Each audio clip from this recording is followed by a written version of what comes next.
Hi everyone, it's me, Hanny. I'm doing a reading of The Raven today. Once upon a midnight dreary, while I pondered, weak and weary, over many and quaint and curious volume of forgotten lore, while I nodded, nearly napping, suddenly came a tapping, as someone gently rapping at my chamber door. "'Tis some visitor," I muttered, tapping at my chamber door. Only this, and nothing more. Distinctly I remember it was bleak December, and each separate dying ember wrought its ghost upon the floor. Eagerly I wished the morrow, vainly I had sought to sorrow, from the brook surcease of sorrow, sorrow for the lost Lenore, for the rare and radiant maiden whom the angels name Lenore, nameless here forevermore. And the silken, sad, uncertain rustling, each purple curtain thrilled me, filled me with fantastic terrors never felt before, so that now, to still my heart beating, my beating heart, I stood repeating, "'Tis some visitor entreating entrance at my chamber door, some late visitor entreating entrance at my chamber door. This it is, and nothing more." Presently, my soul grew stronger, hesitating then no longer. "Sir," said I, "or madam, truly your forgiveness I implore. But the fact is I was napping, and so gently you came rapping, and so faintly you came rapping, tapping at my chamber door, that I scarce I heard you. Here I opened wide the door. Darkness there, and nothing more. Deep into the darkness, peering, long I stood there wondering, fearing, doubting, dreaming dreams no mortal ever dared to dream before. But the silence was unbroken, the stillness gave no token, and the only word that spoken was the whispered word, "Lenore?" This I whispered, and echo murmured back the word, "Lenore." Merely this, and nothing more. Back into the chamber turning, all my soul within me burning, soon again I heard a tapping, somewhat louder than before. "Surely," said I, "surely this is something there is something at my window lattice. Let me see, then what there it is, and the mystery explore. Let my heart be still, and the mystery explore. 'Tis the wind, and nothing more." Open here I flung the shutter, with my flirt and flutter, and there stepped a stately raven, of the saintly days of yore. Not the least obedience made he, not a minute stopped or stayed he, but with mien of lord or lady, perched above the chamber door, perched above a palace, just above my chamber door, perched and sat, and nothing more. Then the ebony bird beguiling my fancy into smiling, by the grave and stern decorum of the countenance it wore. "Thou the crest be shorn and shaven, thou," I said, "art sure no craven? Gasping an ancient raven, wandering from the nightly shore.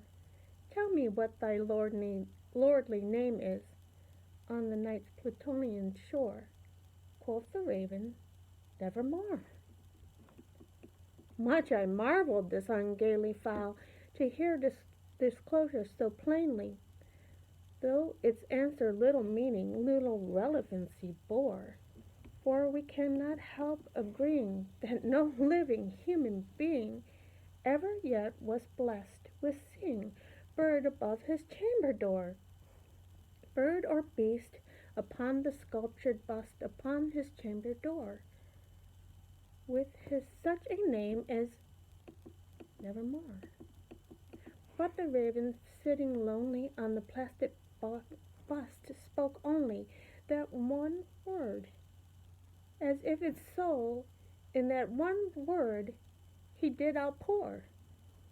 Nothing farther than he uttered, not a feather than he fluttered, till I scarcely more I muttered, "Other friends have flown before, on the morrow he will leave me, and my hopes have flown before." Then the bird said, "Nevermore." Startled at the stillness broken, reply so aptly spoken.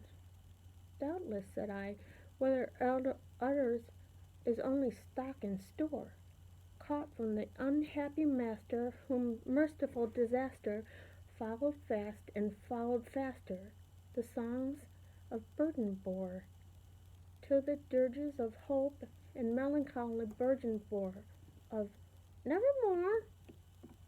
But the raven, still beguiling my fancy into smiling, straight I wheeled a cushion and sent it in front of bust and bird and door.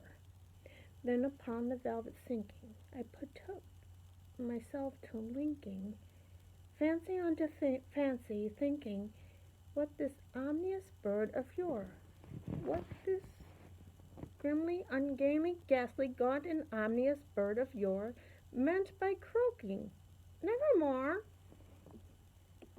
This I sat engaged in guessing, so no syllable expressing, to the fowl whose fiery eyes now burned into my bosom's core. This and more I sat divining, with my head at ease, reclining on the cushion's velvet lining. The lamplight gloated o'er, but whose velvet violet lining, with the lamplight gloating o'er, she shall press? Ah, nevermore. Then methought the air grew denser, perfumed from an unseen censer, swung by a serpent whose footfalls tingled and tuffed floor. "Wretch!" I cried, "the god hath lent thee, by the angels he hath sent thee, respite, and nepenthe from the memories of Lenore. Quoth, oh quoth this kind nepenthe, to forget the lost Lenore." Quoth the raven, "Nevermore." "Prophet," said I, "thing of evil, prophet still, if bird or devil, whether tempest or whether tempest tossed of thee here ashore, desolate, led on, all undaunted, on the desert land enchanted, on this home my horror haunted, tell me truly, I implore, is there balm in Gilead? Tell me, I implore." Quoth the raven, "Nevermore." "Prophet," I said, "thing of evil, prophet still, if bird or devil, by the heaven bends above us, by the God we both adore, tell this soul with sorrow laden within the distant Aden, tell the soul it shall tell me it shall clasp a Satan maiden whose angels name Lenore, clasp a rare and radiant maiden whom the angels named Lenore." Quoth the raven, "Nevermore." be that word our sign of parting, bird of fiend, I shrieked, upstarting. Get thee back to the tempest and the night's Plutonian shore. Leave me no black plume or token of that lie that soul has spoken. Leave my loneliness unbroken. Quit the bust above my door. Take thy beak from out my heart, and my soul take thy form off my door. Quoth the raven, nevermore. And the raven, never flitting, is still sitting, still is sitting on the pellet bust of Pallas just above my chamber door, and his eyes have all the seeming of a demon that is dreaming. And the lamplight o'er and stream throws his shadow on the floor, and my soul from that shadow lies floating above the floor, shall be lifted